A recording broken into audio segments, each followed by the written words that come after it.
Бүгін қалалық соты Аңыз адам журналы бас редакторы Жарылқап Қалыбайдың операциялық шағымы қаралды. Ол өзін айыпты деп таныған алдыңғы соттарды мойындамайтынын жеткізді. Сол себепті де алдыңғы соттың бәрін жауып, істі қайта қарауды өтінді. Боранбаев сараптаманы жасауға өзі тапсырма беріп, өзі сарапшыларды тағайындаған жоқ. Оған дейін жасалып қойған Алматы қаласы ішкі істер басқармасының дайын сараптамасына сүйеніп шешім шығарды.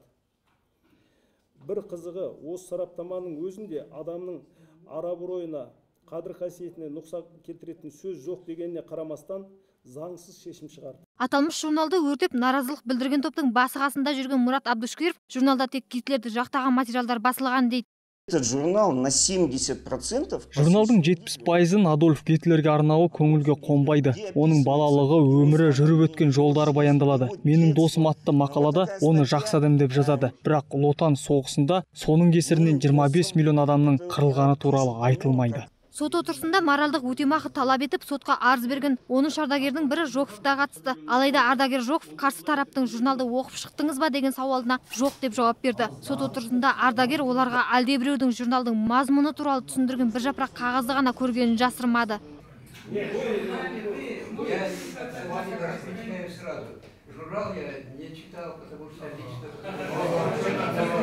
Ал сараптама қоғамдық орталығының жетекшісі Ғалия Аженова Аңыз адам журналының номер 8 Гитлер туралы басылған санында ешқандай да экстремизмді ақтау белгілері табылмады дейді. Сарапшылардың ойы бойынша, қорытындысы бойынша экстремизмді ақтау, немесе насихаттау, немесе сол экстремистік пиғылдағы ойларды жүзеге асыруға шақыру, үндеу тастау деген белгілер еш бір материалда кездеспейді. Бұл іс негізі Гитлерді жазған үшін емес, оны Путинмен салыстырған үшін осындай соттан сотқа сүйреу болып жатыр дейді халық ақыны Мұхтар Шаханов. Ақын бұл мәселенің астарында саяси пиғылдың барын ашық айтты.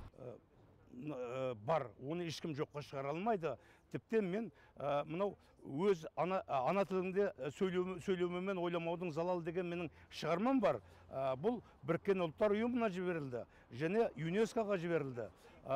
Сөйтіп, оларда да қызу пікір тудырды. Сондықтан соның ішінде мен осы Путиннің көптеген осал жақтарын алға шығарғанмын. Ал енді сондықтан журналда Путин туралы өте дұрыс айтылып отыр, оны ешкім жоққа шығара алмайды. Түптеп келген кезде журнал дұрыс бағыт ұстап отыр, оған қазір мынандай жала жабылуы бұл түбегейлі қате шаруа, және бұны біреулер ұйымдастырып отыр. Сонымен екі тарапты да тыңдаған судья Нұрлан Мұхамеджанұлы сот шешімін шығару үшін бір тәулікке үзіліс жариялады. Яғни Аңыз адам журналына қатысты сот отырысы ертең қайта жалғасатын болады. Ақбота Мұсабекқызы, Жанат Абдрахманов, Қазақ Ньюс.